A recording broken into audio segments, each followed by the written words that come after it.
अविश्वास का प्रस्ताव ऐसा है जिसमें प्रधानमंत्री और मंत्रिमंडल के प्रति न जनता को अविश्वास है न सदन को अविश्वास है। इसका उद्देश्य क्या है?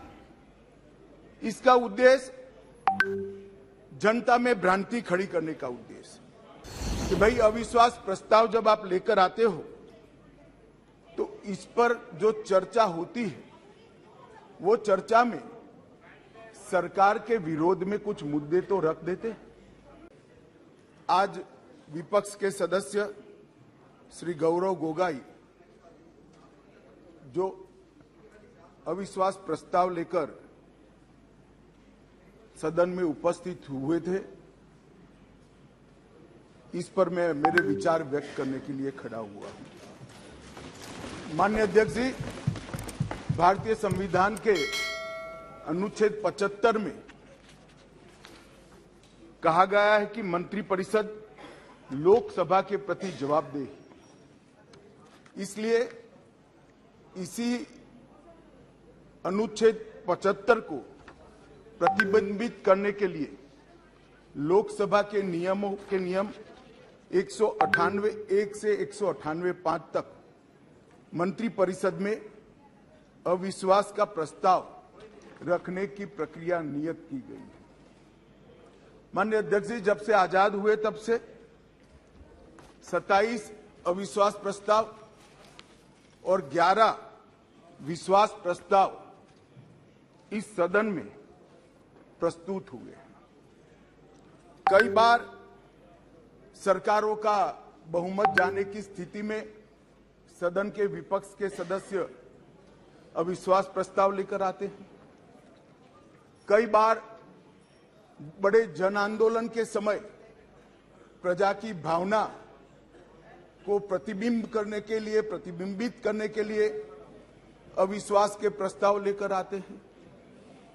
ये एक अविश्वास का प्रस्ताव ऐसा है जिसमें प्रधानमंत्री और मंत्रिमंडल के प्रति न जनता को अविश्वास है न सदन को अविश्वास है और ये विश्वास प्रस्ताव लेकर आए। माननीय अध्यक्ष जी, इसका उद्देश्य क्या है?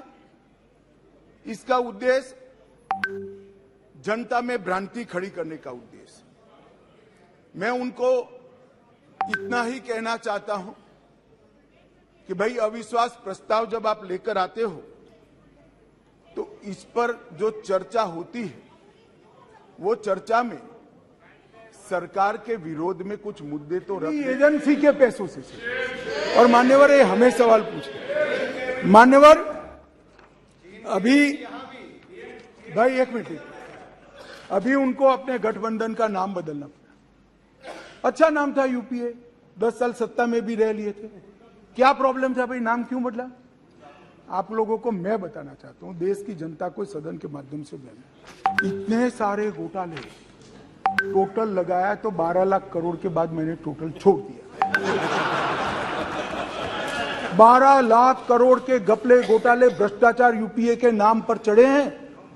कैसे जाए बाजार में? अब जो कंपनी दिवालिया हो जाती है या साख खराब हो जाती है इसकी, तो वो नाम बदल दे, बोर्ड बदल दे। इन्होंने भी नाम बदल दिया। मान्यवर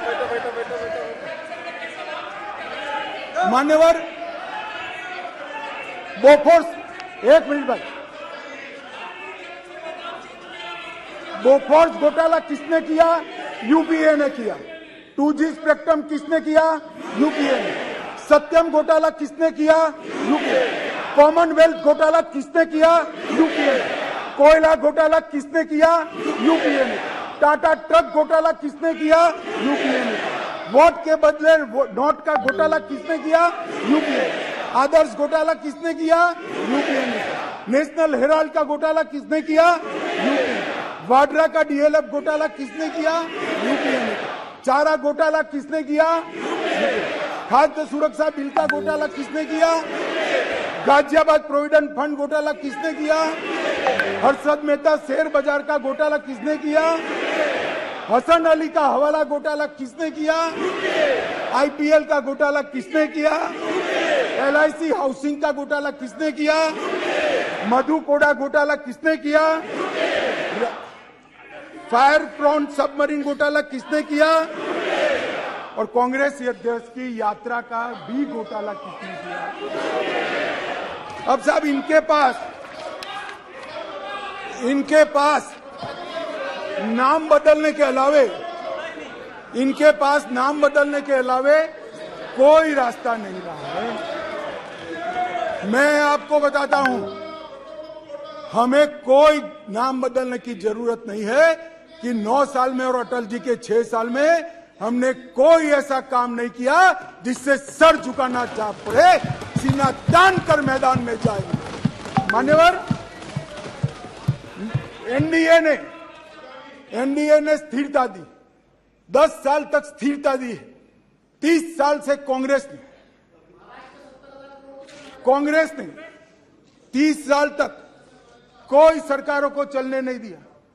चंद्रशेखर जी को सबसे पहले चरण सिंह जी को समर्थन दिया सरकार, फिर चंद्रशेखर को समर्थन दिया सरकार, देवगौड़ा को समर्थन दिया सरकार। इनकी फितरत मान्यवर अस्थिरता है। मोदी जी ने, एनडीए ने, भाजपा ने देश को स्थिर शासन दिया है, इसलिए देश विकास मान्यवर। मैं देश की आंतरिक सुरक्षा के प्रति इस देश की जनता का आपके माध्यम से, महान सदन के माध्यम से मान्यवर, पीएफआई कई सालों से देश को तोड़ने की, देश की जनसांख्यिकी बदलने की और देश के अंदर आतंकवाद के बीज बोने का काम कर रही थी। एक ही दिन में सितंबर 22 में 15 राज्यों में 90 से ज्यादा स्थानों पर रेड कर पीएफआई पर बैन लगाकर जेल की सलाखों के पीछे डाल दिया। मान्यवर, देश भर में पीएफआई को हमने बैन किया। दुनिया भर में भागे हुए गुनहगारों को आज वापिस लिया जाता है। एनआईए के 9 घनघोर आतंकवादी कृत्य करने वाले लोगों को दुनिया भर से चून उठाकर हम वापिस लाए और 6 राज्यों की पुलिस को भी उनको वापिस लाए।